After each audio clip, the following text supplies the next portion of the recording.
আসসালামু আলাইকুম। এখন শুনবেন সংবাদ শিরোনাম।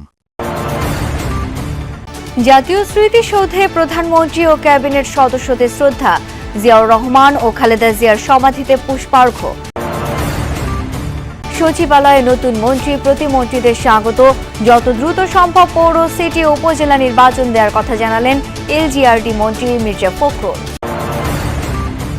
জুলাই সনদ বাস্তবায়নে ছাড় নয় জানালেন বিরোধী দলীয় নেতা ডাক্তার শফিকুর। সংবিধান সংস্কার পরিষদের শপথ না নেয়ায় বিএনপির সমালোচনা। এতক্ষণ শুনছিলেন সংবাদ শিরোনাম, এবার বিস্তারিত। মুক্তিযুদ্ধের বীর শহীদদের প্রতি শ্রদ্ধা জানিয়ে নতুন সরকারের প্রথম কার্যদিবস শুরু করলেন প্রধানমন্ত্রী তারেক রহমান। সকাল 11টা নাগাদ সাভারে জাতীয় স্মৃতিসৌধের শহীদ সমাধিতে ফুলেল শ্রদ্ধা জানান তিনি। এ সময় নতুন সরকার প্রধান কিছুক্ষণ নীরবে দাঁড়িয়ে থাকেন। প্রধানমন্ত্রী হিসেবে শ্রদ্ধা জানানো শেষে তিনি নবগঠিত মন্ত্রিপরিষদের সদস্যদের সঙ্গে নিয়ে স্মৃতিসৌধের বেদিতে পুষ্পস্তবক অর্পণ করেন। এরপর স্মৃতিসৌধের পরিদর্শন বইয়ে সই করেন প্রধানমন্ত্রী তারেক রহমান। দেশের 11তম সরকার প্রধান হিসেবে সই করেন তিনি। সেই সাথে প্রচলন মেনে স্মৃতিসৌধ প্রাঙ্গণে একটি পারিজাত গাছের চারা রোপণ করেন প্রধানমন্ত্রী।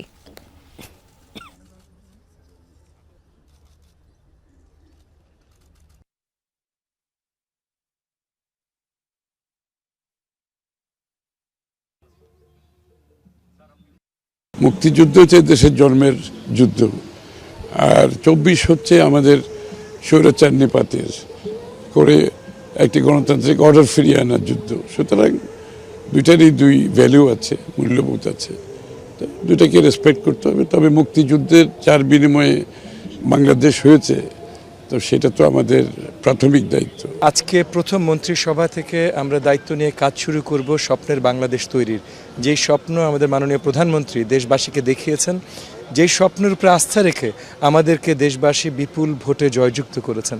সো এই যাত্রা এখন থেকে শুরু হলো ইনশাআল্লাহ। স্মৃতিসৌধে শ্রদ্ধা নিবেদনের পর প্রধানমন্ত্রী তারেক রহমান যান বিএনপির প্রতিষ্ঠাতা শহীদ রাষ্ট্রপতি জিয়াউর রহমান এবং সাবেক প্রধানমন্ত্রী বেগম খালেদা জিয়ার সমাধিসৌধে। দুপুর 12টা নাগাদ সেখানে পৌঁছে ফুলেল শ্রদ্ধা জানান তিনি। পরে মন্ত্রিসভার সদস্যদের নিয়েও পুষ্পস্তবক অর্পণ করেন নবাগত সরকার প্রধান। পরে জিয়াউর রহমান ও বেগম খালেদা জিয়ার রুহের মাগফিরাত কামনায় দোয়া ও মোনাজাত হয়। তাতে শরীক হন প্রধানমন্ত্রী সহ উপস্থিত সবাই।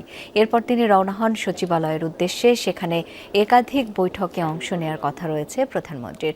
এ সময় সাংবাদিকরা প্রশ্ন করলে কয়েকজন মন্ত্রী প্রতিমন্ত্রী দেন সুষ্ঠুভাবে দেশ ও সরকার পরিচালনার প্রতিশ্রুতি।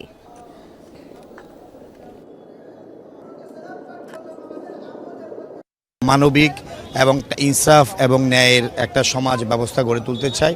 আমরা সেই কারণে আমরা মাননীয় প্রধানমন্ত্রী জনাব তারেক রহমানের নেতৃত্বে আমরা কাজ করব, মানুষের প্রত্যাশা পূরণের চেষ্টা করব ইনশাআল্লাহ। গণতন্ত্রের জন্যই তো মুক্তিযুদ্ধ থেকে এ পর্যন্ত বাংলাদেশের লড়াই চলছে। আমাদের যে শহীদরা তাদের আত্মত্যাগ করেছেন, রক্ত দিয়েছেন, কাজেই মূলত রক্তের ঋণটাই আমরা সবাই আবদ্ধ এবং সেই ক্ষেত্রেই দায়বদ্ধ। ভালো ক্রিয়াঙ্গন এবং ক্রিয়াঙ্গনের মাধ্যমে যাতে আগামীর বাংলাদেশের যাতে রাজনীতিতে একটি গুণগত পরিবর্তন আসে, সেটার বিষয়ে আমি সর্বাত্মকভাবে চেষ্টা করব। বিশ্বায়নের যুগে যে শিক্ষা ব্যবস্থার প্রয়োজন রয়েছে সেটাই আমরা ব্যবস্থা নেব, আমরা পিছিয়ে আর থাকবো না। নতুন মন্ত্রীদের বরণ করে নিয়েছে প্রশাসনের প্রাণকেন্দ্র সচিবালয়। সকাল থেকেই নতুন মন্ত্রিসভার সদস্যরা সচিবালয়ে আসেন। সচিবালয়ে এসে স্থানীয় সরকার মন্ত্রী মির্জা ফখরুল ইসলাম আলমগীর বলেন, যত দ্রুত সম্ভব পৌর, সিটি উপজেলা নির্বাচন দেওয়া হবে। বলেন, দেশ গঠনের চ্যালেঞ্জ নিয়ে এসেছি, মন্ত্রিসভায় মানুষের সমস্যা সমাধান করার চেষ্টা করা হবে। এ সময় স্থানীয় সরকার মন্ত্রী বলেন, মব সন্ত্রাস সহ আইন শৃঙ্খলার অবনতি যা হয়েছিল এই নিয়ে আরও কাজ করতে হবে। এ সময় তিনি বলেন, রোজা শুরু হচ্ছে, দ্রব্যমূল্য নিয়ে মন্ত্রিসভায় আলোচনা হবে।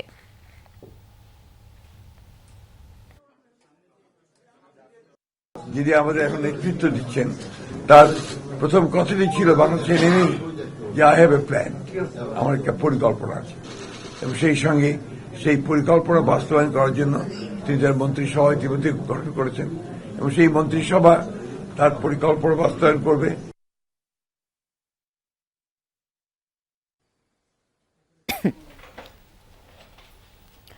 এদিকে পৃষ্ঠপোষকতার অর্থনীতি চলবে না, সাফ জানিয়ে দিলেন নতুন অর্থমন্ত্রী আমির খসরু মাহমুদ চৌধুরী। সচিবালয়ে সাংবাদিকদের তিনি বলেন, লেভেল প্লেইং ফিল্ড থাকতে হবে এবং বাংলাদেশের প্রতিটি মানুষ সুযোগ পাবেন। জানান, রাষ্ট্রীয় প্রতিষ্ঠানগুলোর অবস্থা খুব খারাপ, পেশাদারিত্ব ফিরিয়ে আনায় বড় চ্যালেঞ্জ। স্বচ্ছতা প্রতিষ্ঠার পাশাপাশি বাড়াতে হবে দক্ষতা ও সক্ষমতা। বলেন, অর্থনীতির গণতন্ত্র প্রয়োজন, দেশের অর্থনীতি সকল মানুষের জন্য হতে হবে।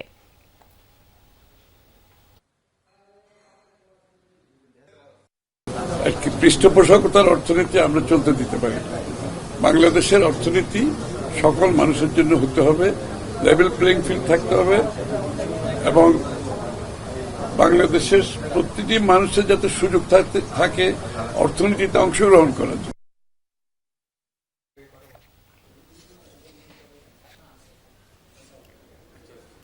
সড়ক পরিবহন মন্ত্রী শেখ রবিউল আলম বলেন, সড়ক, রেল ও নৌ মন্ত্রণালয়ে যেসব অবকাঠামোগত সমস্যা আছে তা খতিয়ে দেখে ব্যবস্থা নেওয়া হবে। যেসব সড়ক রাস্তায় সমস্যা আছে আলোচনা করে সংস্কার করা হবে। দুর্নীতি রোধ ও স্বচ্ছতা আনা হবে মন্ত্রণালয়ে। মন্ত্রী, প্রতিমন্ত্রী সহ 3 জন দায়িত্বে, কাজের ধরন দেখে মন্ত্রণালয় ভাগ করা হবে 2 প্রতিমন্ত্রীর মাঝে। দেশে নতুন সরকার, নতুন মন্ত্রিসভা, সরকারের কাছে নানা প্রত্যাশা সাধারণ মানুষের। জনবান্ধব বিতর্কে প্রাণবন্ত সংসদ দেখার অপেক্ষায় তারা। সুশাসন, নিরাপত্তার পাশাপাশি খেয়ে পড়ে চলার নিশ্চয়তা চায় সাধারণ মানুষ। পুনরাবৃত্তি চায় না ফ্যাসিবাদ ও দুর্নীতির।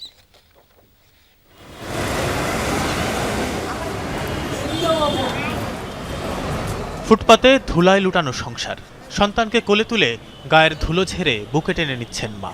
তিলোত্তমা এই শহরে জীবন ধারণের ন্যূনতম প্রয়োজনটুকু মেটাতেই হিমশিম খায় ছিন্নমূল এই মানুষেরা। তাদের ভাগ্য বদলে রাষ্ট্রীয় উদ্যোগ কতটুকু? তারেক রহমান সশস্ত্র চিত্রে শপথ করিতেছি যে পাহাড় সমান প্রত্যাশা নিয়ে দেশে এসেছে নতুন সরকার। এবার কি পরিবর্তন হবে সাধারণের অবস্থা? দীর্ঘদিনের রাজনৈতিক দুর্বৃত্তায়নে ভুলুণ্ঠিত জন আকাঙ্ক্ষা, অনিয়ম, দুর্নীতি যেন অনেকটাই নিয়মে পরিণত হয়েছিল। সমাজের সর্বস্তরে তাই অসন্তোষ দৃশ্যমান। দলকানা হলে চলবে না, সব দলের প্রায়োরিটি দেবে, দেশের সব জনগণেরই তারা মন্ত্রী। যে একটা দল ভোট দিচ্ছে, কে ভোট দেয় নাই, বা আগের সরকার কি করে গেছে, ওই পিছের ইতিহাস টেনে লাভ নাই। আপনারা যে ধরনের পদক্ষেপ নেন বা যেই প্রকল্পগুলো হাতে নেন সেগুলো যাতে জনগণের স্বার্থ সংশ্লিষ্ট হয় এবং জনগণ যাতে উপকৃত হয়। যদি আগের মতো সেই ফেসিবাদী হয় তাহলে তো এই সরকারও টিকবে না। আমরা চাবো দুর্নীতিমুক্ত, সুষ্ঠু, সুন্দর একটা বাংলাদেশ। দুবেলা ডাল ভাতের অধিকার চায় খেটে খাওয়া মানুষ। দিন শেষে নিরাপদে ফিরতে চায় ঘরে।